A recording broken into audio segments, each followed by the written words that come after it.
Cheguei, não me diga que não. Cheguei, não me diga que não. Cheguei, não me diga que não. Cheguei, não me diga que não. De repente, do riso fez-se o pranto, silencioso e brando. E de uma lágrima derramada, nasceu Flix. Considerado uma cor rara desde a sua origem, Flix já nasceu assim, rara e solitária. Como cor, não tinha o brilho do amarelo, nem a força do vermelho, e muito menos a paz interior do azul claro. Flix cresceu tentando se encontrar, ou melhor, tentando encontrar um lugar para si mesmo. Todo mundo tem um caminho, traça um rumo na vida e alguns até conseguem alcançar, menos Flix. Flix não tinha lugar e absolutamente nada em que se espelhar. Se ouvia dizer que num grupo de cores uma vaga havia sobrando, Flix já ia logo correndo, já chegava chegando e logo que chegava já ia perguntando: e aí, posso ficar? Mas a mais cruel e triste verdade é que Flix, com absolutamente cor nenhuma, conseguia combinar. Um dia acordou completamente desolada. Por conta própria, resolveu se isolar. Buscou a montanha mais alta e foi lá para cima pensar. Flix foi, pensou, pensou, pensou e chegou a uma conclusão. E seguiu, subindo, subindo, subindo, quase sumiu, mas não desapareceu. E na amplidão do universo, Flix encontrou o seu lugar. E hoje eu posso dizer, sem sombra de dúvida nenhuma, que para Flix admirar é necessário ter aquele brilho.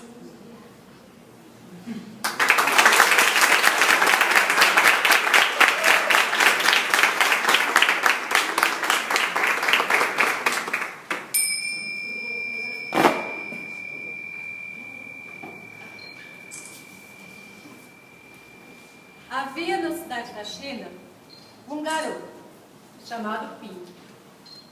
Ping amava flores. Tudo que ele plantava germinava. Do outro lado, o imperador, velho e já cansado. Ele precisava encontrar um sucessor. Mas como fazer? Quem encontrar com tanta responsabilidade? Porém, esse imperador gostava muito de cuidar também das flores e tinha um lindo jardim. Então, ele, preocupado, decidiu pedir ajuda para as flores. Foi aí que ele teve uma grande ideia. Convocou então todas as crianças do seu reinado e a cada uma delas ofereceu uma semente especial. Ping ficou tão feliz que ele pegou essa semente, olhou e disse a ela que ela seria a mais bela flor que pudesse brotar nas suas mãos. Chegando em casa, ele pegou o melhor vaso, a melhor terra e disse para sua semente: busque a energia do sol, pois você será a mais bela de flores. Todas as manhãs, Ping acordava e ia olhar o seu vazio e nada da flor brotava. Os dias foram se passando. Ele trocou a terra, trocou a água, ofereceu novamente a energia do sol e nada da sua semente brotava. A primavera chegou. Já era hora de entregar seu vaso para o imperador. Ping tremia de medo chorava. Já não sabia mais o que fazer, mas mesmo assim, Ping foi entregar o seu vaso. Todas as crianças estavam com os vasos mais belos que podiam oferecer. E Ping, muito triste. As crianças entregaram o seu vaso ao imperador, e o imperador, em silêncio, examinou uma por uma. Mas quando chegou a vez do Ping, o imperador: como ousa, assim, de você me trazer esse vaso vazio? Sinto muito. Eu ofereci o melhor de mim. Ofereci a melhor terra. Cantei para ela. Ofereci a energia do sol e de nada adiantou. Mas veio lhe oferecer e dizer que eu ofereci tudo de mim. Ping ficou olhando por alguns momentos e o imperador falou: encontrei! Encontrei! Você será o meu mais novo sucessor. Ping não acreditou, mas ali ele prometeu que durante o seu reinado ele seria o melhor, falando do respeito e da verdade. E assim ele foi o melhor imperador. Pilim, pilim, pim, pim. Essa história teve fim.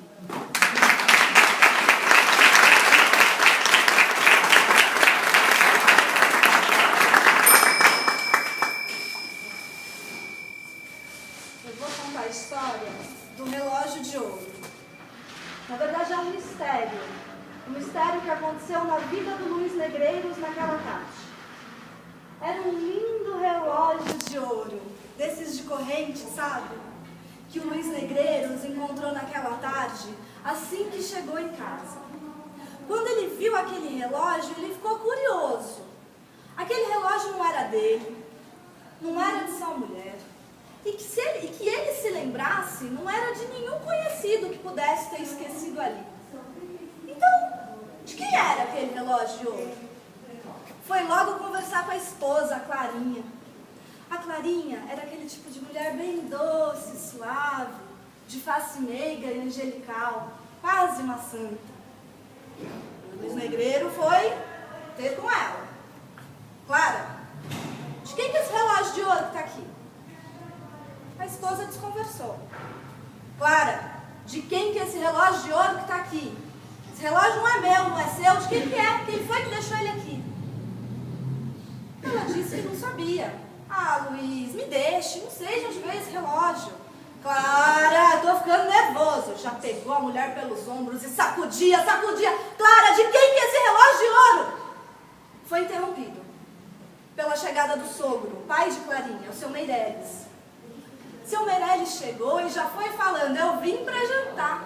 E seu Luiz disse: jante, meu sogro, jante. Não, mas eu não vim jantar só hoje, não. Vim jantar hoje e vou jantar amanhã também. Afinal, não é amanhã que você faz aniversário? Luiz já tinha até esquecido da data. O jantar correu meio esquisito. O seu Meireles percebeu que tinha uma briga ali entre o casal. Mas achou melhor não dar palpite, porque afinal, em briga de marido e mulher, não se mexe a colher. Tratou de comer rápido e ir embora, porque achou que os dois deviam ficar logo sozinhos. Luiz Negreiros foi conversar de novo com Clarinha, dessa vez mais doce. Oh, minha esposa, eu já tinha quase me esquecido. Amanhã é meu aniversário, né? Esse relógio é um presente para mim, não é? Dessa vez foi Clara, que olhou bem para ele, assim, com uma cara de ódio, de repúdio. Falou: não, Luiz, esse relógio não é presente meu, não. Ora, a mulher pegou ela pelos ombros mais uma vez e sacudiu. Clara, esse relógio não é meu, não é seu, não é do teu irmão, não é do teu pai. Diga logo pra mim quem foi o homem que deixou esse relógio aqui. E a mulher começou a chorar e tremer e ficar nervosa. Diga, Clara, diga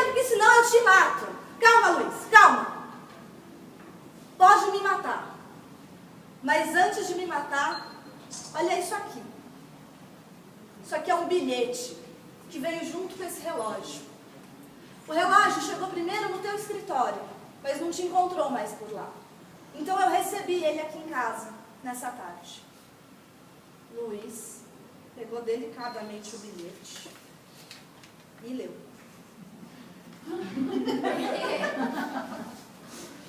Meu nhonhô,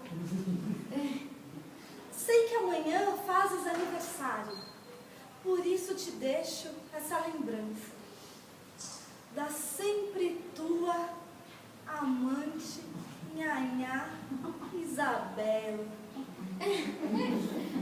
E assim, acabou-se o mistério do relógio.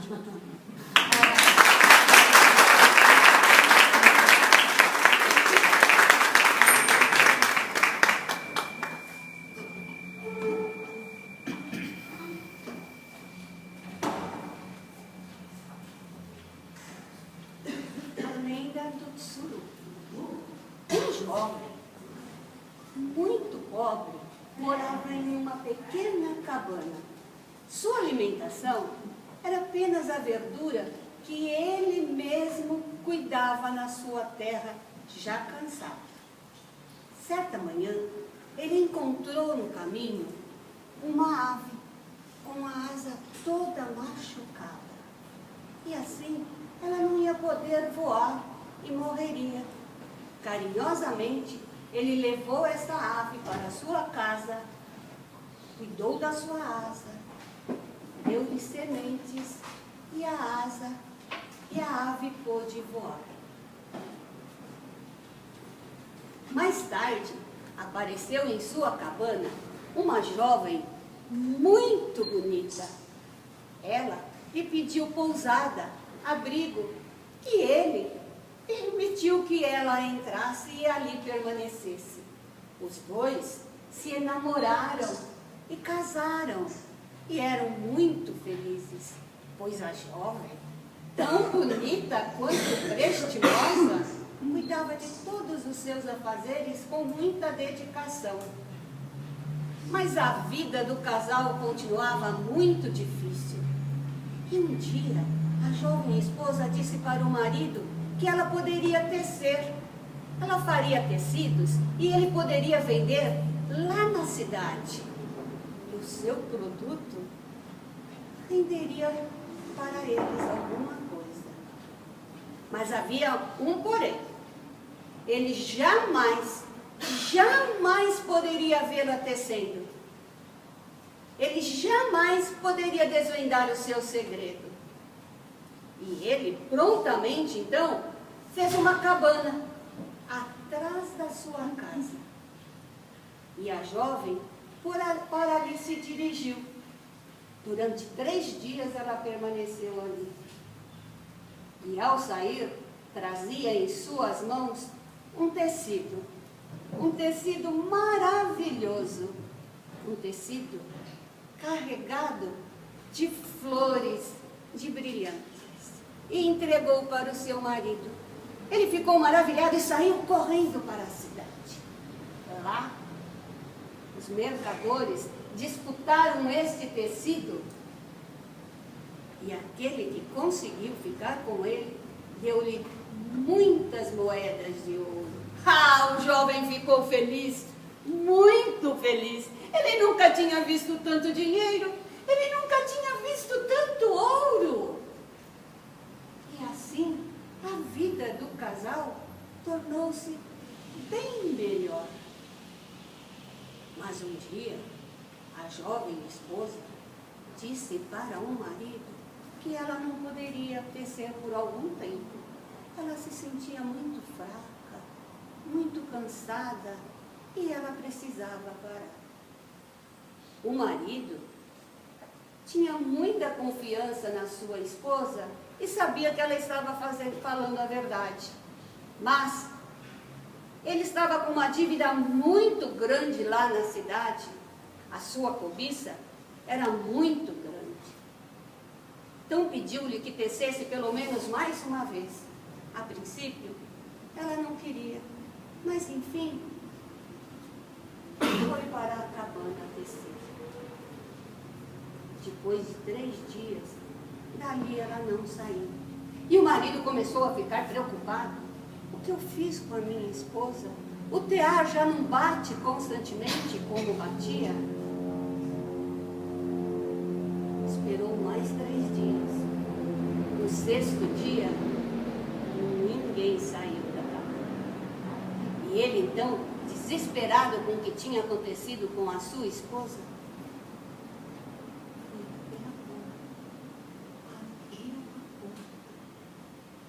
e ali ele não encontrou a sua esposa.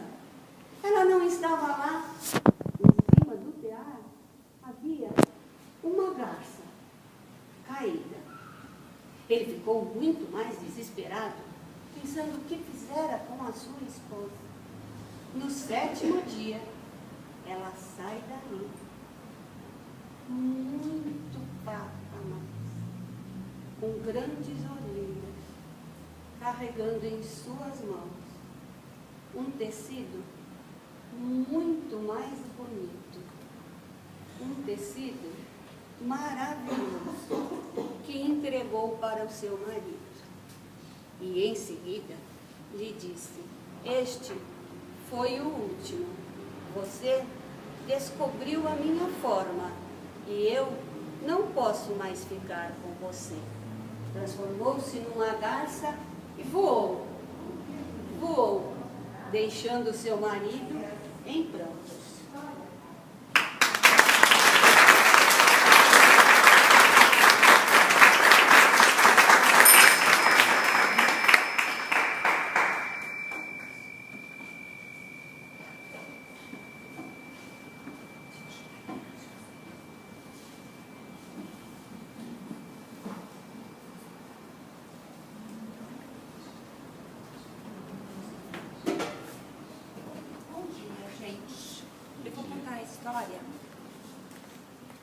História de um homem.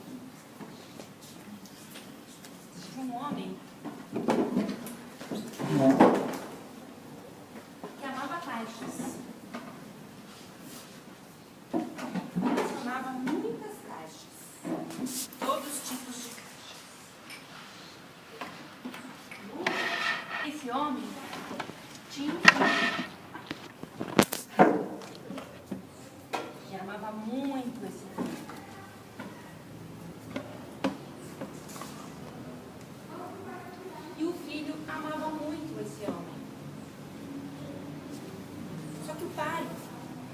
Tinha uma dificuldade que o constrangia muito. Ele não conseguia dizer para sua filha que o amava muito. Então, um dia ele decidiu.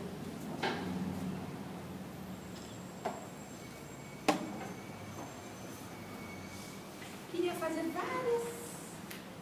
presentear o seu filho com várias caixas. E construiu várias coisas com as caixas. Ele considerava caixas grandes, pequenas, sempre atrás das caixas. Não era uma pessoa que falasse muito, ele era um homem meio calado. E com as caixas, ele começou a construir várias coisas para o seu filho. Começou a construir castelos,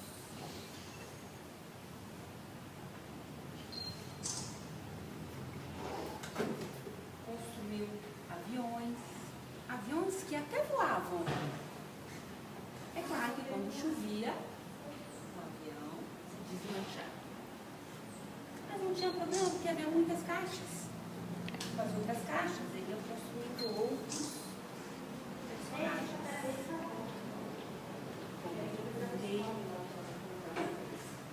Habitante do castelo. Quando os amigos do filho chegavam na sua casa, era a maior festa. Aí ele dispunha todas as caixas que ele tinha e construía um monte de brinquedos. Todos se divertiam muito. Todos gostavam muito de brincar na casa. Ele fazia caminhões que eram capazes de fazer viagem muito longe.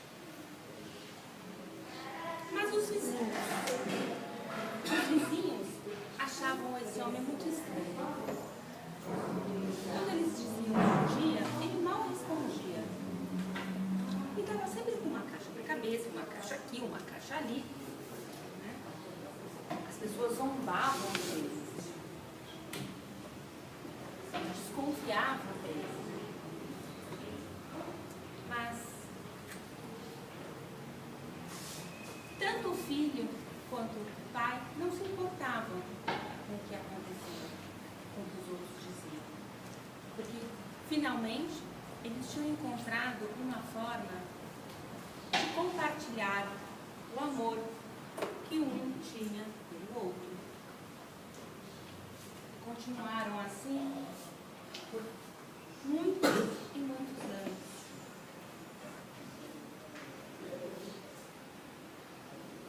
E assim termina essa história.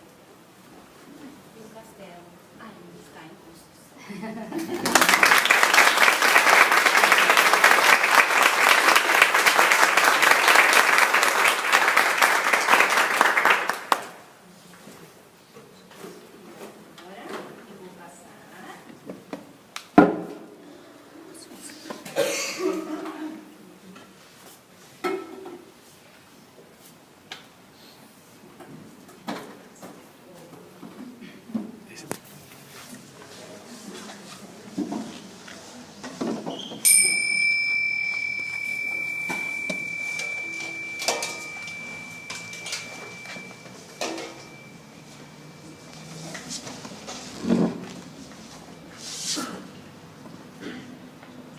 Numa importante cidade, de um país bem distante daqui, o povo tinha um costume que era considerado como lei. Que nenhuma pessoa pudesse passar na frente da outra se essa estivesse rezando. E a nossa história começa numa bela manhã de domingo, quando o senhor, como sempre de costume, foi até a praça principal da cidade para começar as suas orações. Quando ele se prepara, eis que passa diante dele uma jovem passando apressadamente e com a respiração bastante ofegante. O senhor fica indignado com tamanha ofensa. Como pôde passar à minha frente? E pensa consigo, vou ficar aqui esperando essa jovem retornar, porque eu vou dar-lhe uma bronca. E lá ficou. Ficou. Quando foi no final da tarde, já quase anoitecendo, ele vê ela voltando. E ela passa, meio vindo devagar, com ar sonhador. E mal ela chega próximo dele, ele já vai logo dizendo: você foi muito atrevida hoje pela manhã. Por acaso desconhece que é proibido passar diante de um homem se esse estiver rezando? Ela toma um susto, vira para ele e fala: Senhor, pelo que eu vejo, é comigo que o senhor está falando. Eu não sou dessa cidade e não conheço esse costume. Mas o senhor disse que estava rezando. E o que significa rezar por senhor? Ele, todo cheio de orgulho, vai logo dizendo: rezar para mim significa se entregar em pensamento completamente a Deus. Ela, já com um ar mais apaziguador, vira para ele e diz: olha, eu não sou dessa cidade e desconheço esse costume. Eu vim aqui para encontrar com o meu amor. E eu passei aqui tão apressadamente, com tanta paixão e com meu pensamento diante dele, para ele, que eu nem vi o Senhor. Agora me diga, Senhor, se o Senhor estava rezando com o seu pensamento completamente a Deus, como o Senhor me viu passar?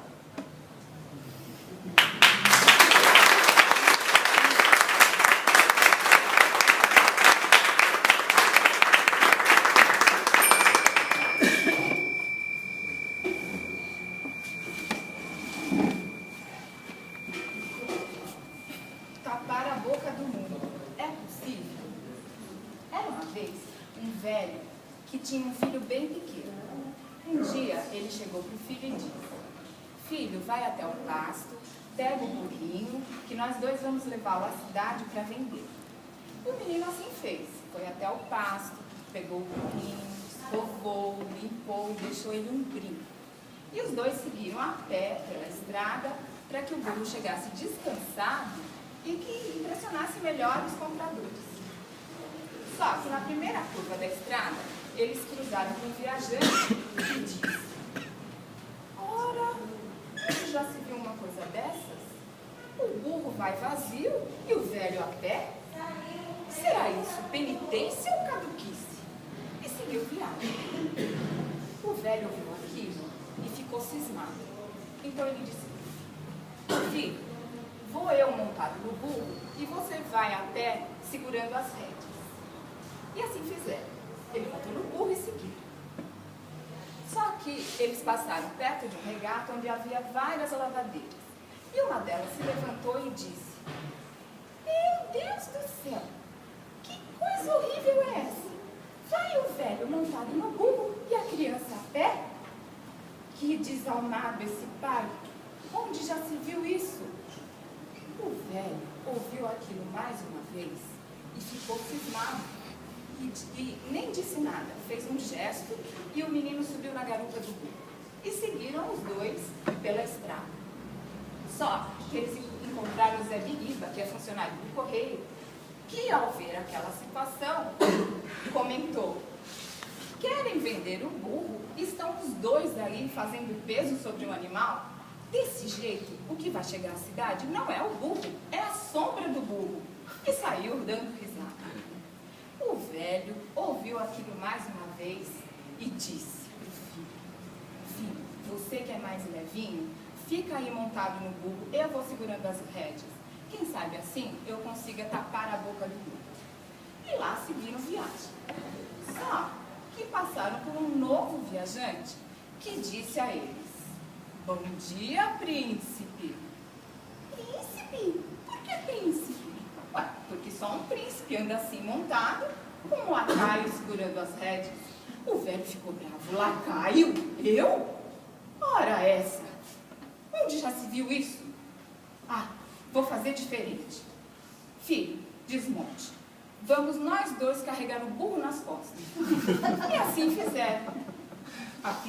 A criança apiou e o velho colocou o burro e seguraram o burro nas costas. Seguiram viagem daquela maneira tormentosa, mas seguiram viagem. Só que encontraram um bando de rapazes que, vendo aquela cena inusitada, logo saíram gargalhando. Olha lá! 3 burros! Um de 4 patas e 2 de 2 patas. Qual deles será o mais burro? O velho disse: sou eu! Eu sou o mais burro, que há 1 hora venho fazendo tudo o que os outros querem e não o que eu quero. De agora em diante, vou fazer só o que minha consciência manda. E assim, o que eles fizeram?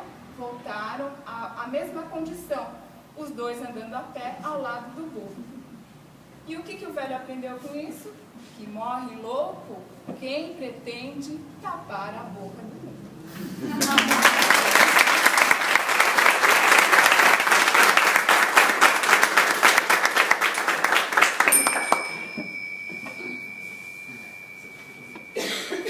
Bom dia. Bom dia. Então, vamos começar. O que eu tenho aqui, gente? Uma folha de papel em branco. E essa folha, ela pode ser... Tem várias possibilidades, né? Então, ela pode ser, sei lá, raios, trovões. E nessa folha aqui, eu posso dizer para vocês que também tem uma história escrita aqui.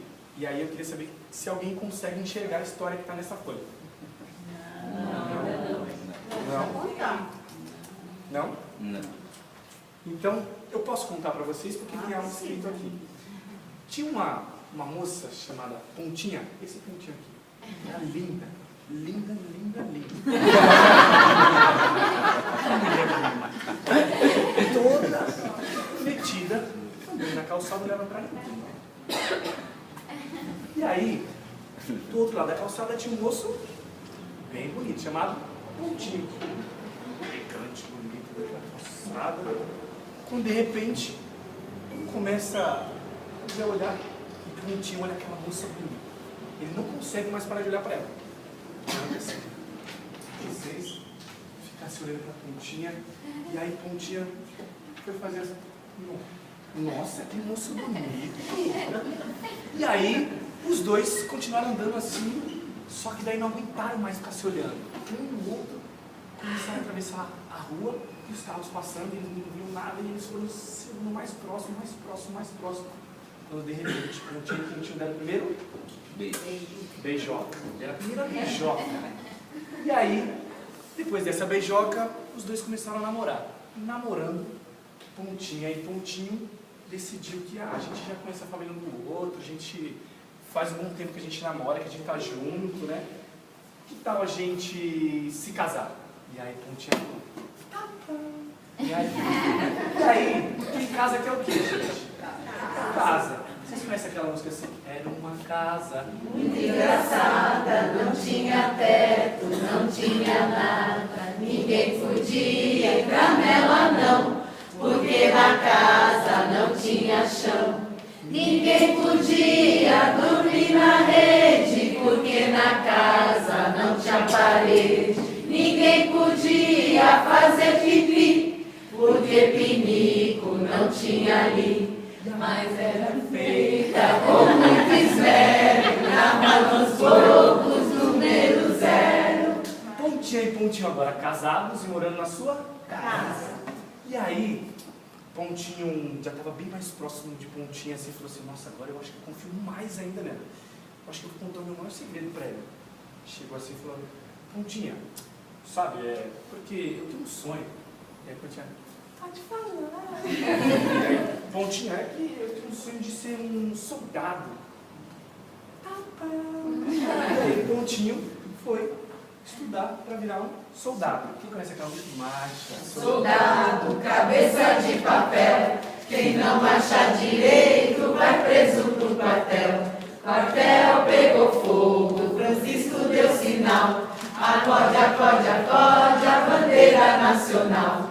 E aí depois que ele virou soldado, trabalhou assim, foi conquistando as suas coisas para dentro de casa, né? Então comprou as coisas, os móveis, comprou as coisas que eles sonharam junto. E de tanto trabalhar, chegou as férias, né? Depois de você trabalhar muito, você ganha as férias para descansar um pouco, e era bem nas férias do meio do ano. E no meio do ano a gente tem uma festa bem conhecida assim, é a festa junina. E na festa junina a gente tem quadrilha, balão. Quem conhece aquela música? Cai, cai, balão. Cai, cai, balão, aqui na minha mão. Não cai não, não cai não, não cai não, cai na rua do sabão. E aí, na festa junina, Pontinho dançando aquelas músicas tipo de festa junina, forrozinho, agarradinho com Pontinha. Ele no ouvidinho dela falou assim, eu acho que eu vou contar um outro segredo pra ela. Eu tenho um outro grande segredo. Aí ele falou assim, Pontinha, eu tenho um segredo pra te contar. E dançando aqui com ela, ela falou assim, de novo não, Pontinho, não! Empurrou ele, é só um segredo. Tá bom. Falou que o sonho dele era se tornar um marinheiro. Vocês conhecem aquela música assim? Eu não sou daqui, marinheiro só do teu amor, marinheiro só sou da Bahia, marinheiro só de São Salvador, marinheiro só, marinheiro, marinheiro, marinheiro só, quem ensinou a nadar, marinheiro só, foi o dono do navio, marinheiro só, foi o balanço do mar, marinheiro só, lá vem, marinheiro só, ele vem faceiro, marinheiro só, todo de branco, marinheiro só, com seu bonezinho, marinheiro só. E aí, tornou-se um marinheiro. Pontinho e Pontinha já estavam muito tempo junto, né? Então toda essa história de vida, todo esse convívio junto, Pontinho falou assim, nossa, pior que amanhã é o dia do nosso aniversário de casamento e eu já dei tantos presentes pra Pontinha que eu não sei mais o que dá pra de presente de casamento, de aniversário de casamento. Aí ele, eu já sei, tive uma grande ideia. Quando chegar em casa, eu vou convidar a Pontinha para dar uma volta no meu barco, no navio. E aí, Pontinho e Pontinha foram dar uma volta no navio. Só que para esse convite chegar até o ponto dela querer ir, foi muito difícil, porque ela tinha muito medo de navegar em alto mar. E aí, Pontinho falou assim, mas eu vou insistir. Pontinha, meu amor, venha comigo dar uma volta no meu navio, porque é o nosso aniversário de casamento. Ah, não, Pontinho, não. Vem, Pontinho. Não, Pontinho. Vem, Pontinho. E aí, ela foi. E os dois já estavam onde? Em alto mar. Beijando velejando, quando de repente começou um grande temporal. E esse temporal começou a ter raios, trovões, e um temporal e um raio quebrou o bico do barco. Só que daí, o Pontinho era o melhor marinheiro que tinha. E ele falou assim, calma, Pontinho, meu amor, eu seguro o barco porque eu sou o melhor marinheiro. Socorro, Pontinho! Calma, Pontinho, meu amor. Socorro! Calma! Faz assim, por favor. E aí, quebrou o bico, mas como ele era o melhor, conseguiu. Só que daí veio um outro raio. Não caiu no mesmo lugar, mas caiu no outro, quebrou o outro bico do barco. E aí, Pontinho poderia ser o melhor marinheiro, ele não ia conseguir mais segurar esse barco. Então o barco começou a afundar. Bateu no bico no fundo do mar, quebrou também o seu bico. E aí, Pontinho, que era um marinheiro muito bom assim, então ele sabia muito nadar. E aí ele mergulhou, pegou o Pontinho, nadou com o Pontinho, deixou ela numa ilha. Pontinha, tinha bebido muita água, Pontinho ajudando ela, quando de repente ela abriu o olho assim e viu uma coisa lá no fundo do mar. E ela viu a camisa de marinheiro de Pontinho que estava no fundo do mar Goiânia. E aí Pontinho falou assim, Pontinho, essa camisa de marinheiro. Tá bom, Pontinho, vou pegar para você. Pontinho pulou no alto mar, nadou, pegou a camisa de marinheiro de Pontinho e deu para Pontinho guardar para sempre lembrar dessa história. E ela estava com muito frio. Ele pegou ainda, fez uma blusa de frio. É isso.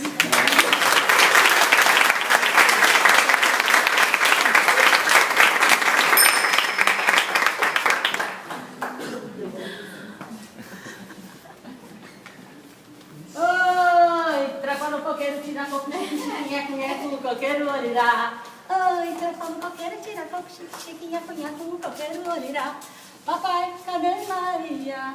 Maria foi passear. Os passeios de Maria faz papai e mamãe chorar. Eu vou contar uma história de uma menina.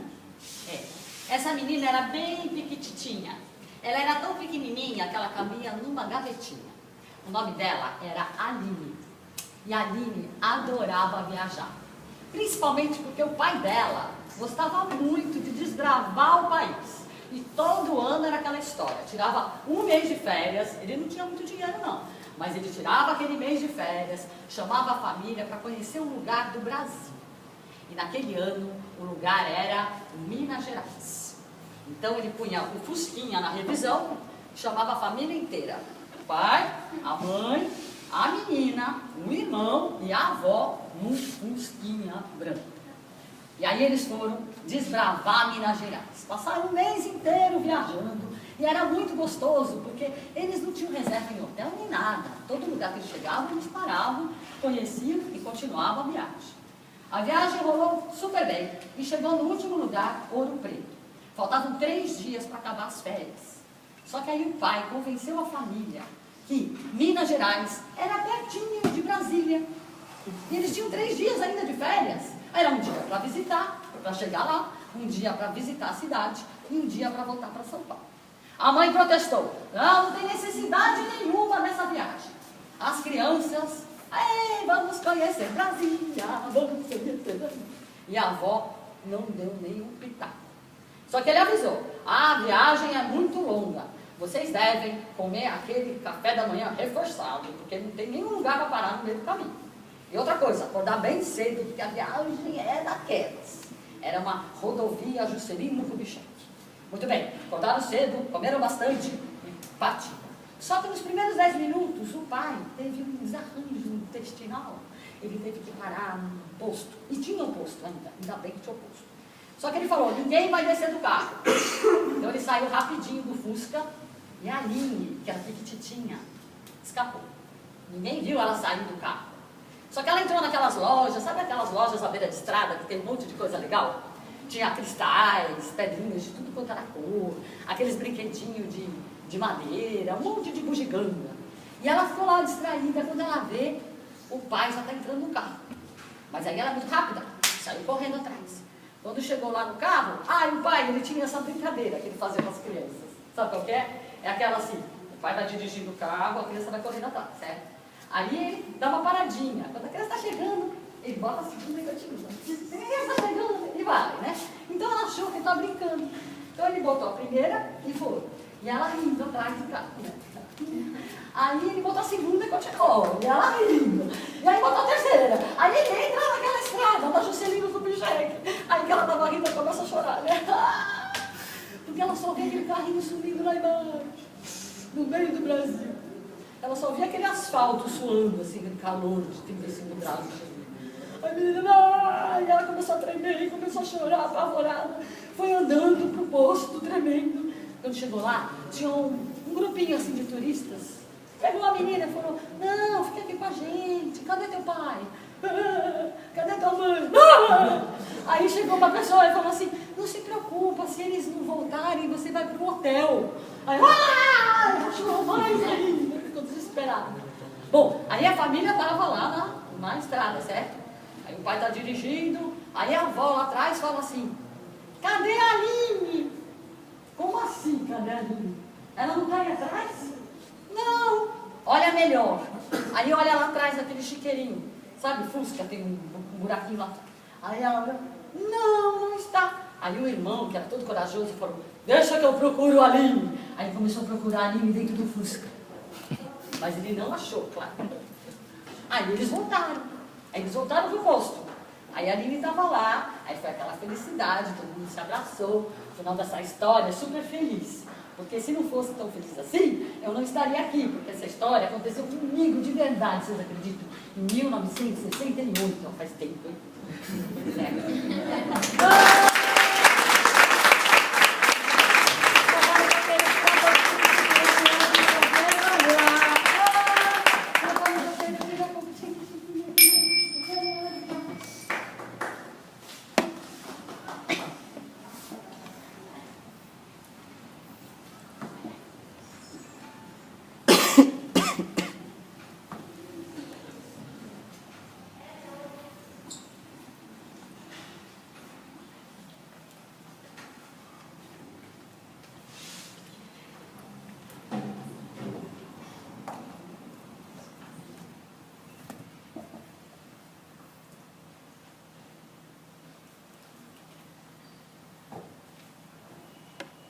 Bom dia, né?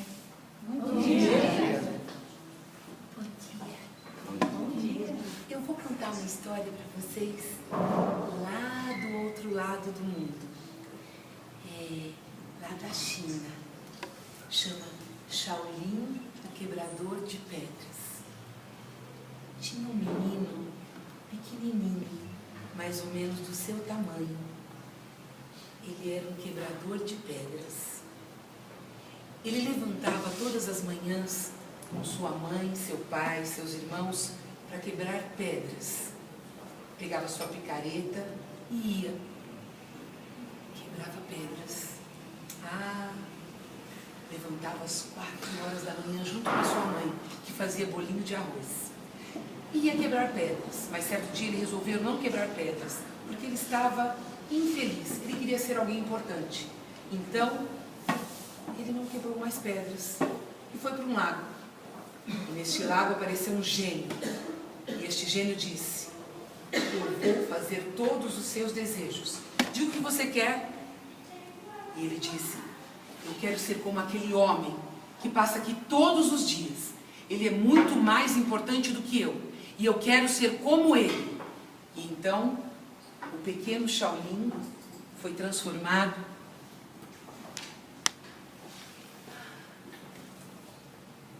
em um nobre, um homem rico, que tinha um castelo enorme. Shaolin, o quebrador de pedras, se transformou no homem mais rico de toda a China. Ele morava num castelo enorme. E Shaolin, o quebrador de pedras, ficou muito feliz, mas não por muito tempo. Certo dia, Shaolin estava lá em cima no seu castelo, quando, olhando da janela, ele viu passar lá embaixo um homem que desceu de uma carruagem linda e disse: mas aquele homem é mais importante do que eu. As pessoas se curvam diante dele. Ô gênio, eu quero ser como aquele homem. E o gênio disse: vem comigo, Shaolin. E o Shaolin, o nobre, foi transformado em Shaolin o rei. Porque o rei era muito mais importante do que o nobre. Shaolin o rei ficou muito feliz. Shaolin rei andava pela cidade todo imponente. E Shaolin rei ficou feliz. Mas não por muito tempo. Certo dia Shaolin rei estava caminhando pela cidade. Quando se sentiu incomodado, tirou a coroa e disse: "Ei, menina, segure minha coroa. E se sumir uma pedra de diamantes dela, eu mando arrancar os seus olhos." A menina segurou, tremendo. Andou mais um pouco e disse: "Ei, rapaz, segure o meu manto. E se ele cair no chão, mando cortar os seus 2 braços." Andou mais um pouco, tirou as calças. Ficou só de cuecas no meio da rua. E tinha um buraco na sua cueca. "E se alguém rir aqui, mando cortar a língua." Adorei essa plateia.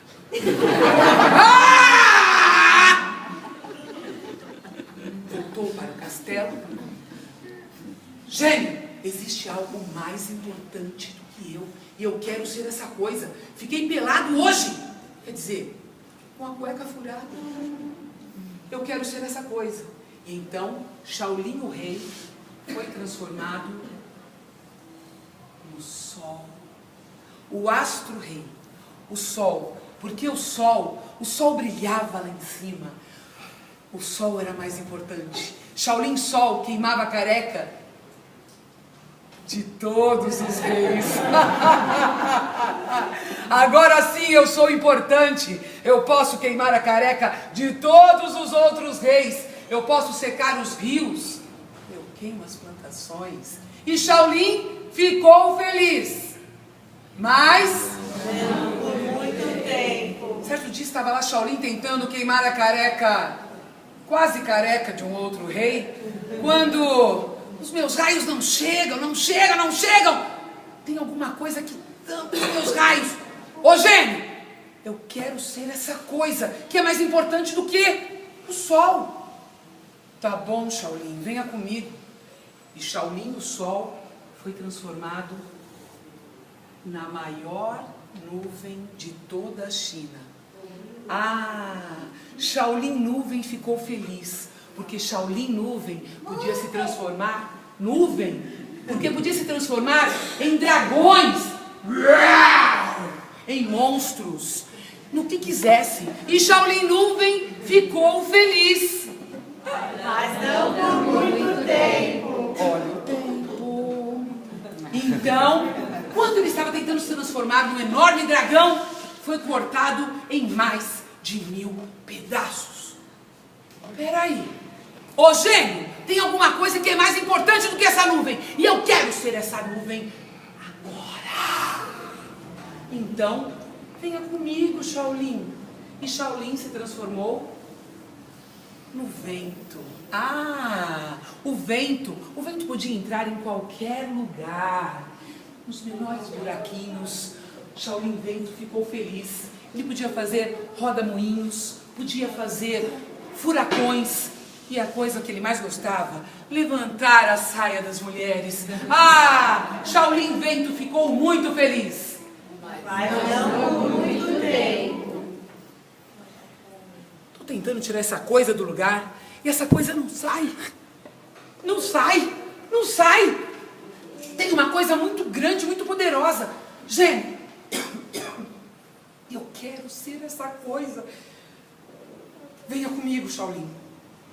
Shaolin o Vento foi transformado nessa coisa maravilhosa. Uma enorme montanha. Agora sim, a maior montanha da China. E Shaolin ficou feliz, porque ele podia ver os 4 cantos do mundo.